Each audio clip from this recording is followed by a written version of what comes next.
নমস্কার। আজকের ভিডিওতে আমার আলোচনা লোচন দাসের চৈতন্য মঙ্গল এই কাব্যটিকে নিয়ে। বৈষ্ণব সমাজ এবং পদাবলী সাহিত্যে লোচন দাস একটি অতি পরিচিত নাম। তার সাধন ভজন সম্বন্ধীয় বিষয় নানান গল্প কাহিনী প্রচলিত রয়েছে। শ্রীখণ্ড গ্রামের প্রসিদ্ধ ভক্ত চৈতন্যদেবের অনুচর নরহরি সরকারের তিনি শিষ্য হয়েছিলেন। শোনা যায় যে বাল্যকালে তাকে একবার ফিরিঙ্গিরা অপহরণ করে এবং তার গুরু তাকে সেখান থেকে উদ্ধার করেন। লোচন দাসের হালকা চালের ছন্দে লেখা ধামালি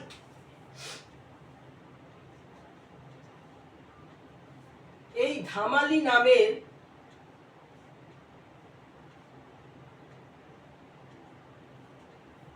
হালকা চালের ছন্দে লেখা এই ধামালি নামের চৈতন্য বিষয়ক পদগুলি কিন্তু বাংলা সাহিত্যে অত্যন্ত পরিচিত। লোচন দাস তার গুরু নরহরি সরকারের কাছ থেকে গৌর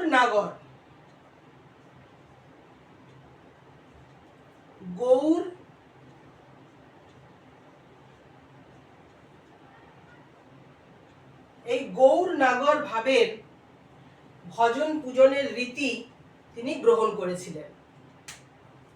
নরহরি সরকার ছিলেন এই মতের অন্যতম প্রবক্তা। এই মতের অর্থ হলো যে গৌরাঙ্গ হলেন নাগর বা প্রেমিক, অন্যদিকে ভক্তরা হলো নাগরী বা প্রেমিকা। অনেকটা ভাগবতের কৃষ্ণ গোপীলীলার আদর্শে আদি রসাত্মক এই ভজন পূজনের উৎপত্তি হয়েছিল। লোচন দাস ছিলেন এই মতের সমর্থক এবং তার চৈতন্য মঙ্গল কাব্যে এই মতের অল্প স্বল্প প্রভাব রয়েছে। ষোড়শ শতাব্দীতে পশ্চিমবঙ্গের পূর্ব বর্ধমান জেলার কাটোয়া অঞ্চলের অজয় নদের তীরে অবস্থিত কোক গ্রামে লোচন দাস জন্মগ্রহণ করেন। তিনি একটি বৈদ্য পরিবারে জন্ম নিয়েছিলেন। তার পিতার নাম কমলাকর দাস এবং মাতা সদানন্দী। লোচন দাস তিনি তার গুরু নরহরি সরকারের নির্দেশে মুরারি গুপ্তের কর্চা অর্থাৎ শ্রীকৃষ্ণ চৈতন্য চরিতামৃত এই গ্রন্থটির দ্বারা অনুপ্রাণিত হয়ে তিনি পঞ্চালি শৈলীতে তিনি তার এই চৈতন্য মঙ্গল কাব্যটি রচনা করেন।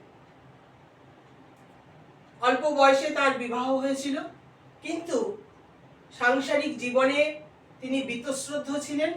এই কারণে তিনি কৃষ্ণ কথা এবং মহাপ্রভুর লীলা আলোচনায় তিনি সারাক্ষণ মগ্ন থাকতেন।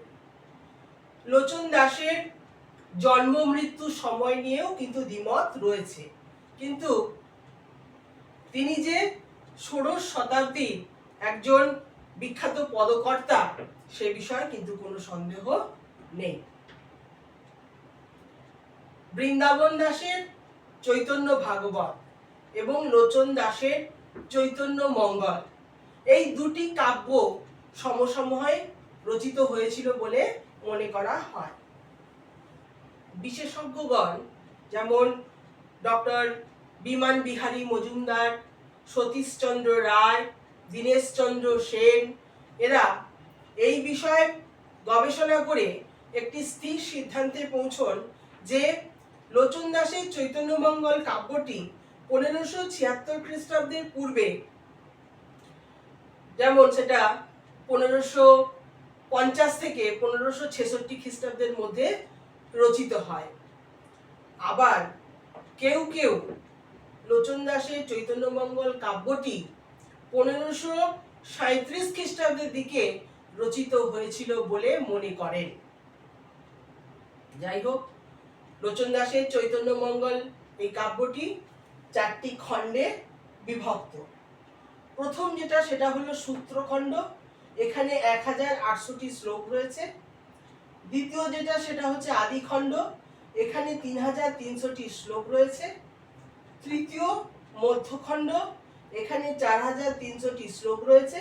এবং চতুর্থ সেটা হলো শেষখণ্ড, এখানে 1600টি শ্লোক রয়েছে। এবার বলি যে এই সূত্রখণ্ড, আদিখণ্ড, মধ্যখণ্ড এবং শেষখণ্ড এর মধ্যে কি কি বর্ণনা, কি কি বিষয় বর্ণনা রয়েছে। যেমন প্রথম খণ্ড যেটা সেটা হচ্ছে সূত্রখণ্ড। এখানে ভগবান শ্রীকৃষ্ণের গৌরাঙ্গ অবতার রূপে তার আবির্ভাবের ভূমিকা এবং গৌরাঙ্গ অবতার রূপে পরিচালিত ঘটনাবলীর বিবরণ রয়েছে এই সূত্রখণ্ডে। এবার আসি আদিখণ্ড।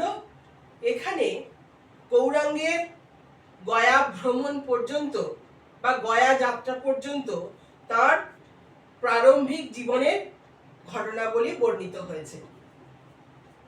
তৃতীয় যেটা সেটা হলো মধ্যখণ্ড, এবং এখানে যে ঘটনাবলী বর্ণিত হয়েছে সেটা হলো যে সার্বভৌম ভট্টাচার্যের সঙ্গে তার সাক্ষাৎ এবং আলোচনা পর্যন্ত তার পরবর্তী জীবনের ঘটনাগুলি বর্ণিত হয়েছে। এবং চতুর্থ যেটা সেটা হলো শেষখণ্ড, এবং এই খণ্ডে মহাপ্রভুর দক্ষিণ এবং উত্তর ভারতে তীর্থযাত্রার বর্ণনা রয়েছে। তবে কিছু কিছু পাণ্ডুলিপিতে মহাপ্রভুর তিরোধানের পূর্ব জীবন পর্যন্ত তার জীবনের শেষাংশের বর্ণনাও রয়েছে। চৈতন্য মঙ্গল, লোচন দাসের এই চৈতন্য মঙ্গল কাব্যটি মোট 11,000 শ্লোকে রচিত। 11,000 শ্লোকে রচিত এই কাব্যটি মূলত গান করবার উদ্দেশ্যে অনেকটা মঙ্গল কাব্যের ঢঙে রচিত হয়েছিল। জন মনোরঞ্জনের জন্যই তিনি এই কাব্য রচনা করেছিলেন। অল্প শিক্ষিত এবং অশিক্ষিত জনগণই ছিল এই কাব্যের প্রধান শ্রোতা। এই কারণে এই কাব্যের কোনো কোনো ক্ষেত্রে কাহিনী, তথ্য এবং তত্ত্বকে কিন্তু ঐতিহাসিক মর্যাদা দেওয়া যায় না।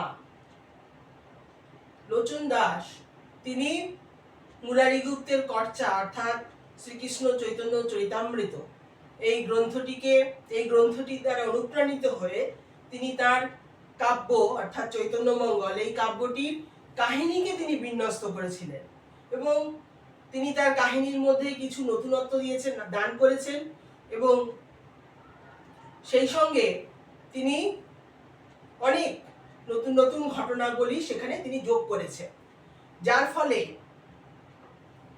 এই কাহিনীর সত্যতা নিয়ে কিন্তু অনেকেই প্রশ্ন তুলেছেন। এই কাহিনীর ঐতিহাসিক সত্যতা নিয়ে কিন্তু অনেকেই প্রশ্ন তুলেছেন। সংস্কৃত সাহিত্যের ওপর লোচন দাসের ছিল বেশ দখল এবং তিনি গৌরাঙ্গ এবং বিষ্ণুপ্রিয়া দাম্পত্য জীবনের কাহিনী অত্যন্ত সুবিস্তৃত আকারে বর্ণনা করেছেন। কিন্তু কোনো প্রামাণিক চৈতন্য জীবনী কাব্যে এই ধরনের কিন্তু কোনো বর্ণনা নেই।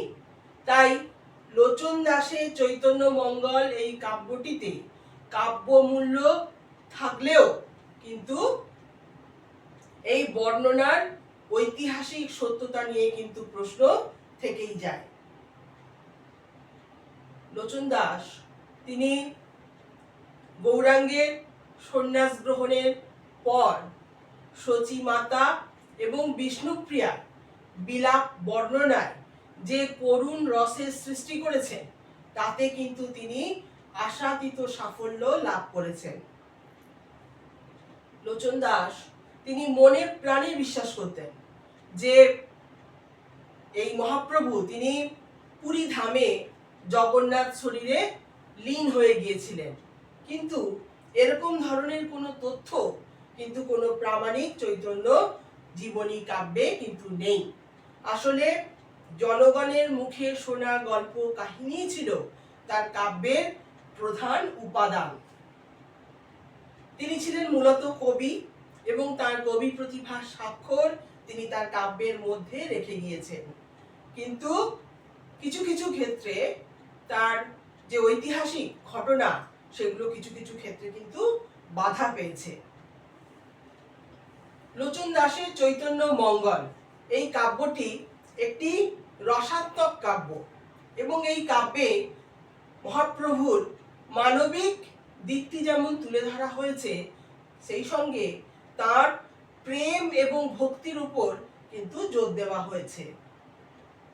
লোচন দাসের চৈতন্য মঙ্গল বাংলা সাহিত্যের এক অমূল্য সম্পদ এবং এই কাব্যে মহাপ্রভুর মানবিক দিক যেমন তুলে ধরা হয়েছে, ঠিক সেই সঙ্গেই তৎকালীন সমাজে সামাজিক চিত্র জীবন্ত হয়ে উঠেছে।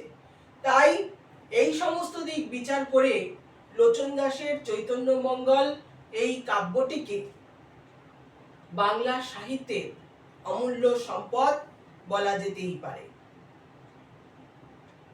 আজকে এখানেই আমার আলোচনা শেষ করলাম। পরবর্তী ভিডিওতে আমার আলোচনা থাকবে জয়ানন্দের চৈতন্য মঙ্গল এই কাব্যটিকে নিয়ে। তাহলে আজ এই পর্যন্তই। নমস্কার।